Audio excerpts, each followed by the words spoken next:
Nur sempat melihat Wahyu dan Widya bertukar pandang. Ia tahu ada yang salah. Saat Wahyu membukanya, dia kaget. Yang ada di dalamnya rupanya adalah kepala monyet terpenggal dengan darah yang masih segar. Seketika, reaksi semua orang membalikkan wajahnya, termasuk Nur yang segera mengambil kain untuk menutupinya. Baunya amis dan membuat seisi ruangan mual. Wahyu tampak shock, apalagi Widya. Ayu segera memopongnya masuk ke dalam kamar. Sementara Bima dan Anton segera membereskan semua itu. Wahyu, ia muntah sejadi-jadinya. Semalaman semua orang termenung dengan berbagai macam keganjilan, termasuk Nur, di mana Widya mencuri pandang. Malam setelah Widya dan Ayu melepas penat, Nur terbangun. Dia tiba-tiba teringat dengan ucapan Bima dan Ayu yang tanpa sengaja ia curi dengar. Dengan cekatan dan mengambil resiko, Nur mengambil isi tas Ayu membawanya menuju ke pawon. Sendirian, ia merasa benda itu ada di sana. Nur membongkar semua benda-benda itu, namun tidak ada yang aneh. Toh dia sudah mengeluarkan isi tasnya. Sebelum Nur sadar, masih ada resleting tas yang belum ia buka. Tepat ketika Nur membukanya, ia bisa mencium aroma wewangian di dalamnya. Sebuah selendang milik hijau milik penari. Tiba-tiba tangan Nur seperti gemetar hebat. Nampasnya menjadi sangat berat. Tempat ia berada seakan-akan menjadi sangat dingin. Dan tabuhan kendang diikuti alunan gemelang berkumandang. Nur tahu si penari ada di sini. Apa yang Ayu sebenarnya lakukan? Apa yang Bima sembunyikan? Tepat saat itu juga, Nur melihat dengan mata kepala sendiri. Widya melangkah masuk ke pawon. Matanya tajam menatap Nur. Kaget setengah mati, Nur bertanya pada Widya, "Ngapain kamu, Wid? Ada di sini." Namun Widya hanya berujar, "Jangan diteruskan." Widya duduk di depan Nur. Cara Widya berbicara sangat berbeda. Mulai dari suara sampai logat cara penyampaiannya, menyampaikan pesannya. Itu khas Jawa sekali, yang sampai Nur tak begitu mengerti. Yang Nur tangkap hanya kalimat salah, nyawa, tumbal. Itu pun tidak jelas. Selain itu, setiap dia melihat Nur, ia seperti memberikan ekspresi sungkan, seperti anak muda yang memberi hormat kepada orang tua. Kalimat terakhir yang Widya ucapkan sebelum kembali ke kamarnya adalah, "Kamu bisa pulang dengan selamat. Saya yang jamin." Tapi dengan logat Jawa. Nur membereskan semuanya saat itu juga. Ia mengembalikan tas Ayu pada tempatnya. Sempat ia melihat Widya yang tengah tidur. Ia mengurungkan niat untuk membangunkannya besok. Ia harus bertemu dengan Bima. Nur yang paling sadar, tempat ini sudah menolak mereka semua. Sejak insiden itu, Ayu menghindari Nur, terlebih Bima apalagi. Meski begitu, tidak ada yang nampak bahwa mereka sedang memiliki urusan.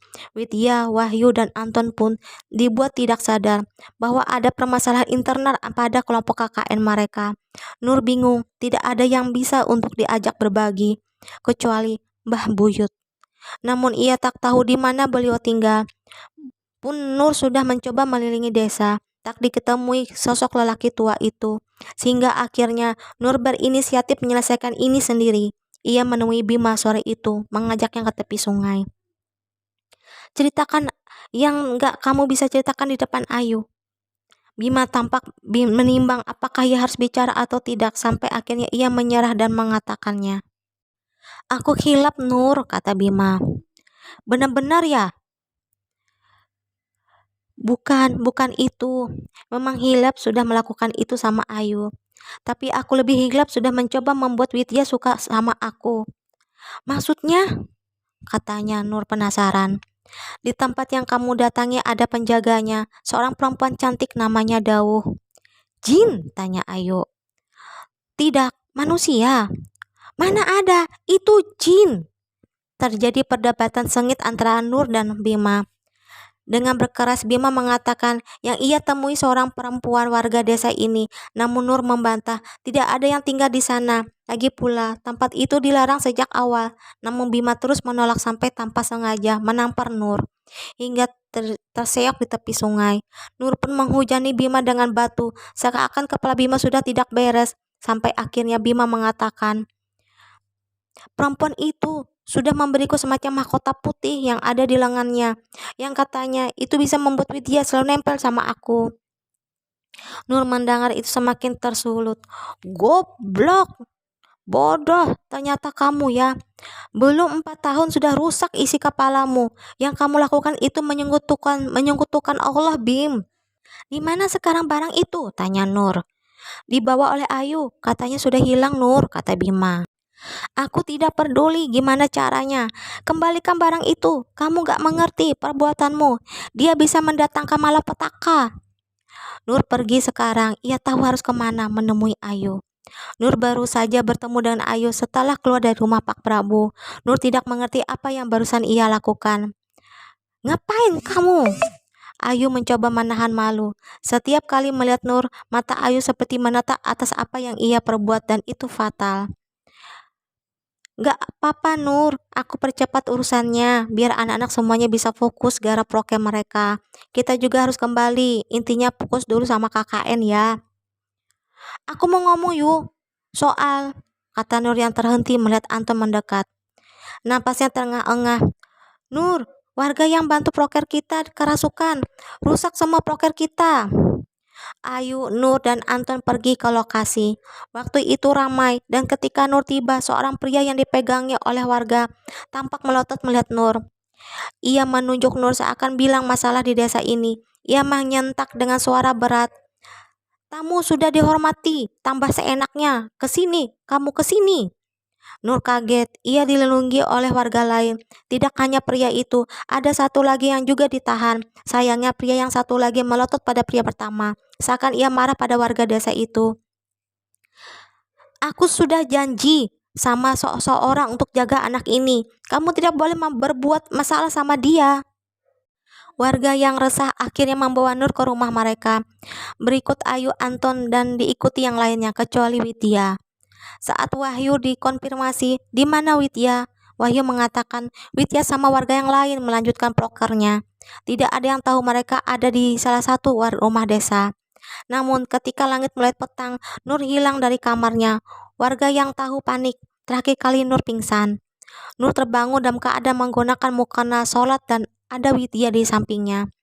Namun wajah Widya tampak tegang. Widya tidak bisa menyembunyikan bahwa ia baru saja mengalami kejadian janggal. Sejak kapan kamu bisa melihat begitu, Nur? Kata Widya. Nur yang mendengar itu kaget. Sejak kapan Widya tahu dan bertanya soal itu? Mereka terjebak dalam suasana canggung. Nur jadi berpikir bahwa kunci semuanya mungkin pada diri Widya.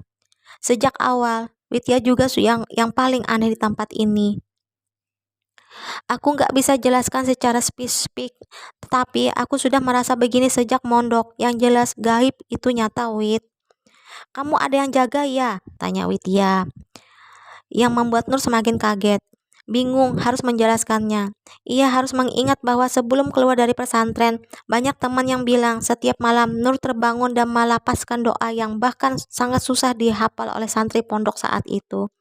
Teman-temannya sampai memanggil guru mereka agar Nur diruqyah, namun guru Nur menolak, beralasan bahwa selama tidak mengganggu keimanan Nur, dibiarkan saja, daripada menjadi bumerang untuk Nur.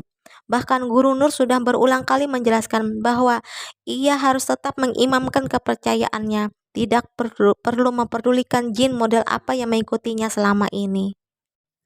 Si guru memanggil jin itu dengan nama Mbah Dok, karena wujud wanita tua. Tanpa Nur sadari, itu adalah kali pertama ia bisa pergi bicara dengan Widya setelah lama. Ia seolah saling menjauhi satu sama lain. Nur menceritakan semuanya pengalaman di pondok hingga ia keluar dari sana. Kecuali insiden ganjil di tempat ini, Nur masih menyimpannya sendiri. Karena Nur percaya Widya punya apa yang ia cari selama ini. Meski itu hanya asumsi, namun ia yakin Widya memilikinya. Hingga kesempatan itu muncul, Nur melihat kamar tanpa ada satu orang pun. Ayu dan Widya mengerjakan proker mereka. Nur membuka almari, mengeluarkan isi tas Widya. Ia membongkar semuanya, mencari hingga ke celah terkecil di tas yang Widya bawa. Semua persediaan yang ia bawa tak luput dari pencariannya, sampai Nur akhirnya menemukannya. Sebuah logam melingkar dengan bentuk ukiran dari kemuning, bentuknya indah layaknya sebuah perhiasan. Tidak hanya itu, di tengahnya ada batu mulia berwarna hijau. Dengan wajah bingung, Nur menggumam sindiran. Kawaturi, itu bagaimana bisa ada pada Widya? Melihat itu Nur sudah hilang kesabaran. Ia membongkar isi tas Ayu, mengambil selendang hijaunya. Dua benda itu Nur simpan pada sebuah kotak kayu yang ia temukan di pawon, tempat biasa untuk menyimpan bumbu masakan. Tidak hanya itu, Nur menutupinya dengan kain putih yang di dalamnya ada kitab agamanya. Nur menyembunyikan tempat di bawah meja kamar, tertutup taplak meja, lalu pergi mencari Ayu. Setelah menemukan Ayu di tempat loker, Nur menarik Ayu, membawanya menjauh sebelum menampar wajahnya sampai Ayu tak bisa bicara apa-apa. Gak waras kamu ya? Barang seperti itu sengaja ditaruh tas Widya. Orang gila, mau kamu umpankan Widya ya? Apa gak cukup sama masalahmu? Jelaskan, kok bisa kamu tega ya? Gimana penjelasanmu? Kok bisa punya barang seperti itu? Barang apa sih Nur? Tanya Ayu. Selendang hijau, Iko. Ayu mendengar itu tampak kaget. Kok bisa kamu tahu? Kamu itu kelewatan, kok bisa bongkar barang milik orang lain? Sekarang ikut aku ke Pak Prabu. Nur menarik Ayu menyeretnya kuat-kuat. Namun Ayu menolak sebelum ia mengatakan, aku disuruh naruh benda itu sebagai pengganti selendang itu. Selendang yang dibikin Bima mau. Siapa yang ngasih itu? Tanya Nur. Namun Ayu menolak mengatakannya. Siapa? Ayu tetap menolak, bahkan sampai Nur mengatakan apa perempuan yang juga Bima temui yang menyuruhnya. Ekspresi Ayu tampak kaget mendengarnya. Ayu mengatakan bahwa ia tidak tahu menahu siapa perempuan itu dan siapa yang memberinya juga tidak ada hubungannya dengan sama perempuan itu. Bahkan sekalipun Ayu tidak pernah bertemu perempuan yang dikatakan Bima saat yang sangat cantik itu. Nur menyerah, namun perasaan buruknya semakin terasa. Ada hal ganjil di sini yang Nur sadari di kemudian hari. Orang atau makhluk yang memberi Nur selendang ini siapa? Sampai akhir cerita ini belum dipecahkan. Bahkan dari saat gua bicara sama Mbak Nur, beliau hanya berasumsi namun tidak berani mengatakan. Puncaknya adalah setelah malam panjang itu di sini, petaka yang paling ditakutkan Nur terjawab. Nur terbangun ketika subuh. Ia tersendak saat mendengar Widya menangis. Tangisannya sangat keras sampai Nur terkesiap lalu terbangun dari tidurnya. Saat ia melihat apa yang membuatnya terbangun, Nur melihat Ayu dengan mata terbuka. Ia mengangah seperti mau mengatakan sesuatu. Belum berhenti sampai di sana, Nur tidak menemukan Widya di tempatnya.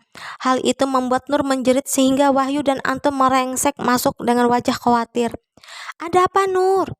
Widya hilang mas. Wahyu dan Anton terhenyak sesaat sebelum Bima juga nggak ada di dalam kamar, kata Anton buru-buru. Sontak semua mata memandang Ayu. Wahyu terhenyak bingung. Ayu kenapa Nur?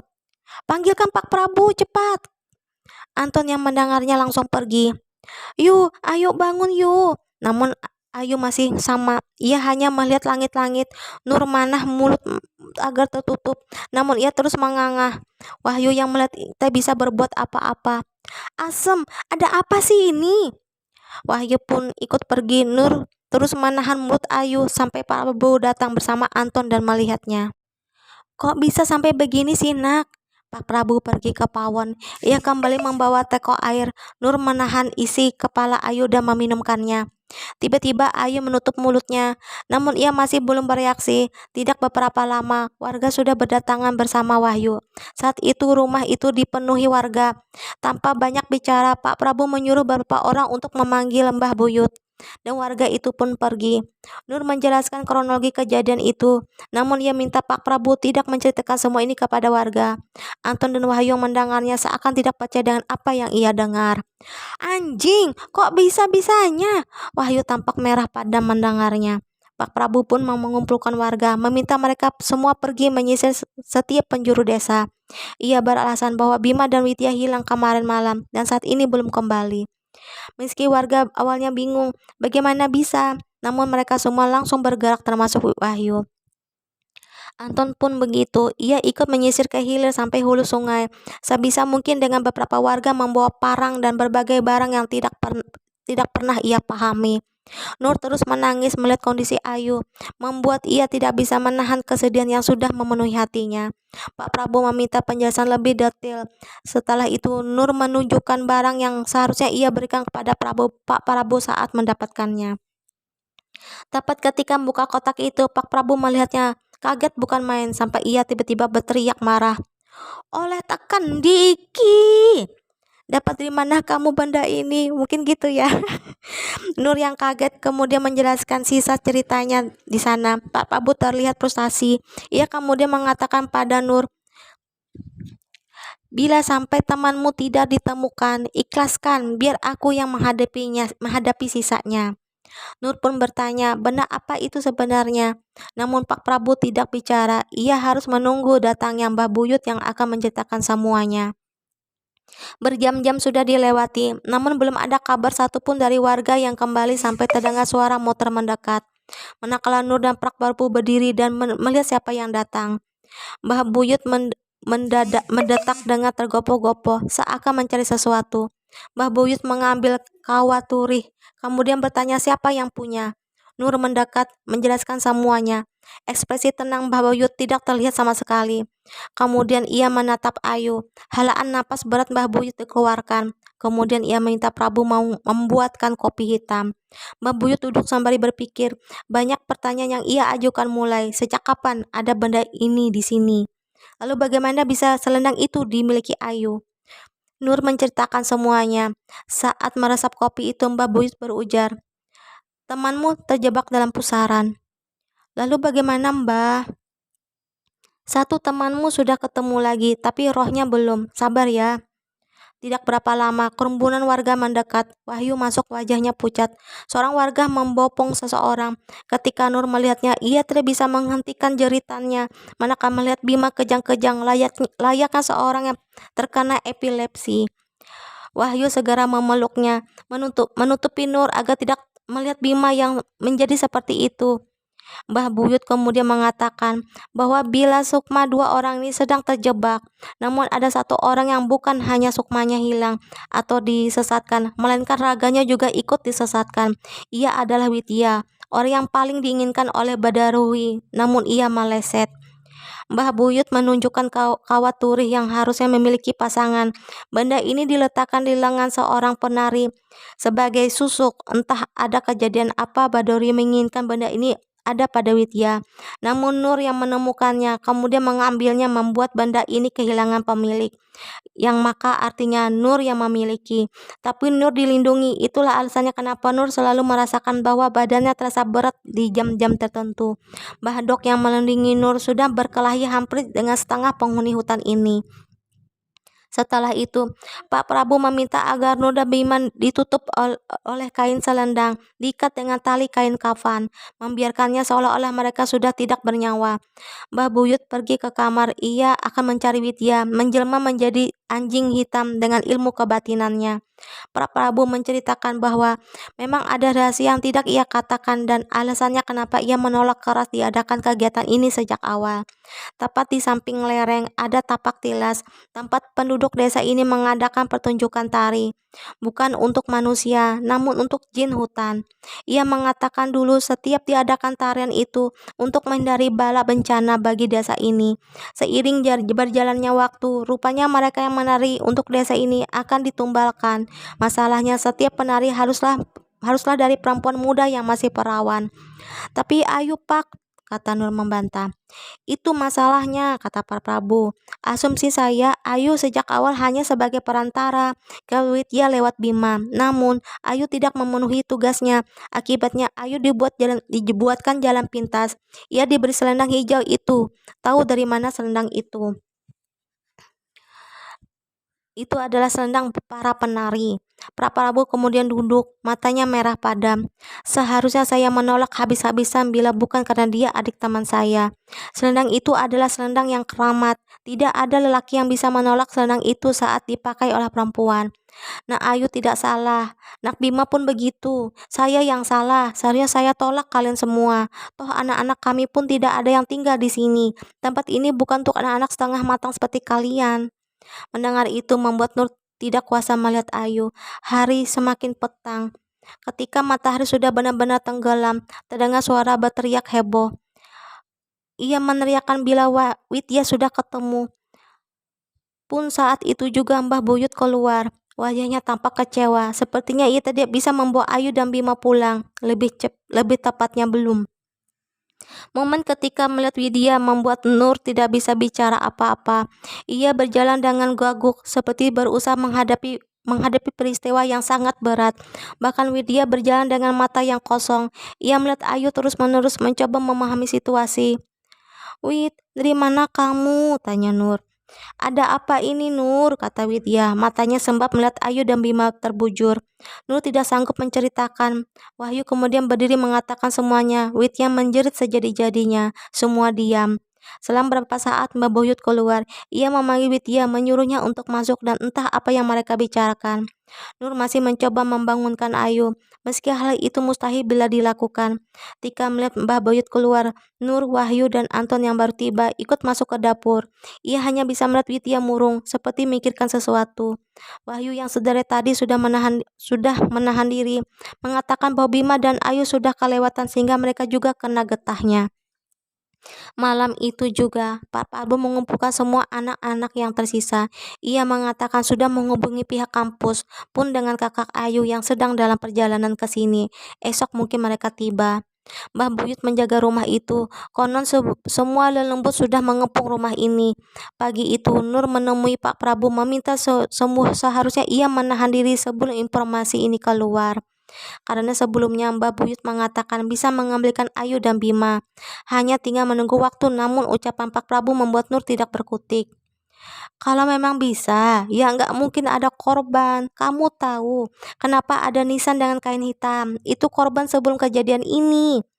Nggak nutup kemungkinan nggak nutup kemungkinan memang temanmu bisa kembali. Tapi kemungkinannya kecil. Mbah Buyut sudah bosan berurusan dengan mereka." Siang hari, rombongan orang dari kampus pun dengan beberapa orang wali datang. Bahkan suara membentak dari Mas Ilham bisa terdengar dari luar. Ada tawar-menawar di mana Mbah Buyut menjanjikan agar Ayu dan Bima tetap tinggal di sini. Namun pihak keluarga menolak sampai mengancam ini akan tersebar. Akhir dari perjalanan KKN mereka selesai di sini. Bukan hanya Pak Prabu yang terseret, pihak kampus efeknya lebih besar lagi, sampai harus menjanjikan bahwa masih ada jalan lain mengembalikan mereka. KKN mereka resmi dicoret. Tak ada hasil apapun selama prakerja mereka. Widya butuh waktu lama untuk pulih, setidaknya itu yang Nur dengar. Sementara Nur menjelaskan kronologi kejadian pada ayah dan ibu Bima, orang tua Bima yang tidak henti-hentinya mengadakan doa bersama di rumahnya. Pukulan keras setiap Nur mendengar air mata Umi menetes.